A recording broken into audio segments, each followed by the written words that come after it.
261 firsts, Mumbai का जख्म और वीरता की अमर गाथा। भूमिका, एक काली रात जो इतिहास में दर्ज हो गई।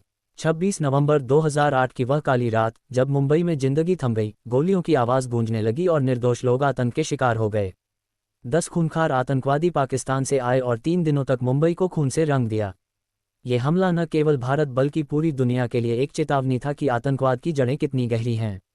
लेकिन इस काले अध्याय में एक और कहानी लिखी गई, भारत के वीर जवानों की शौर्य गाथा। आतंक की शुरुआत 26 नवंबर 2008 रात 9 बजे। समुद्री रास्ते से आए आतंकवादी। पाकिस्तान के कराची से 10 आतंकी समुद्री मार्ग से भारत पहुंचे। उन्होंने एक भारतीय नाव कुबेर को हाईजैक किया और उसमें सवार सभी निर्दोष मछुआरों की हत्या कर दी। कोलाबा के मछली बाजार में उतरकर वे 5 समूहों में बंट गए और अलग अलग जगहों पर कहर बरपाने निकल पड़े। मुंबई पर चारों ओर मौत का साया। 1. Chhatrapati Shivaji terminus CST railway station. रात 9:20 बजे अजमल कसाब और इस्माइल खान ने स्टेशन पर अंधाधुंध गोलियां बरसानी शुरू कर दीं। यात्रियों में भगदड़ मच गई, चारों ओर चीख पुकार थी।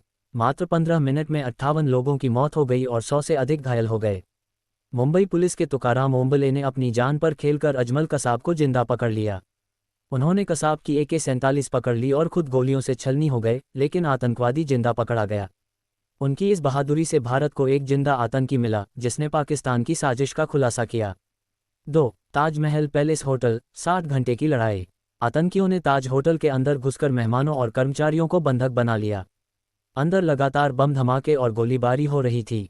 होटल का स्टाफ अपनी जान जोखिम में डालकर मेहमानों को सुरक्षित बाहर निकाल रहा था। NSG commando major Sandeep Unnikrishnan ने कई आतंकियों को मार गिराया, लेकिन खुद शहीद हो गए। होटल का शेफ और अन्य कर्मचारी मेहमानों को बचाते हुए मारे गए। 3. ओबरॉय ट्राइडेंट होटल, खौफ का दूसरा ठिकाना। आतंकियों ने यहां भी लोगों को बंधक बना लिया और चारों ओर गोलीबारी शुरू कर दी। NSG कमांडो ने एक बड़े ऑपरेशन के तहत सभी आतंकियों को मार गिराया और बंधकों को बचाया। 4. नरीमन हाउस यहूदी केंद्र। नरीमन हाउस में आतंकियों ने कई विदेशी नागरिकों और एक यहूदी परिवार को बंधक बना लिया। आतंकियों ने 6 बंधकों की हत्या कर दी। NSG ने यहां एक बड़े ऑपरेशन के तहत सभी आतंकियों को खत्म किया। मुंबई पुलिस और NSG के वीर योद्धा ATS प्रमुख हेमंत करकरे, विजय सालस्कर और अशोक कामते ने बहादुरी से आतंकियों से मुकाबला किया, लेकिन शहीद हो गए। NSG commando major Sandeep Unnikrishnan ने आतंकियों को मार गिराया, लेकिन अंतिम समय तक लड़ते हुए वीरगति को प्राप्त हुए। तुकाराम ओंबले ने अपने सीने पर गोलियां झेलकर अजमल कसाब को जिंदा पकड़ा। हमले का अंत और आतंकवाद के खिलाफ भारत की जीत। 60 घंटे के संघर्ष के बाद NSG ने 9 आतंकियों को मार गिराया और अजमल कसाब को जिंदा पकड़ा। 21 नवंबर 2012 को कसाब को फांसी दे दी गई। इस हमले ने भारत को आतंकवाद के खिलाफ और मजबूत बना दिया। 26/11 हमें क्या सिखाता है? मुंबई 26/11 केवल एक आतंकवादी हमला नहीं था, ये भारत के वीरों की शौर्य गाथा भी थी। ये हमें सतर्क रहने की सीख देता है।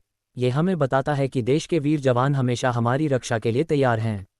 ये हमें आतंकवाद के खिलाफ एकजुट रहने की प्रेरणा देता है। हम भले ही घाव भूल जाएं, लेकिन हमारी हिम्मत कभी कम नहीं होगी।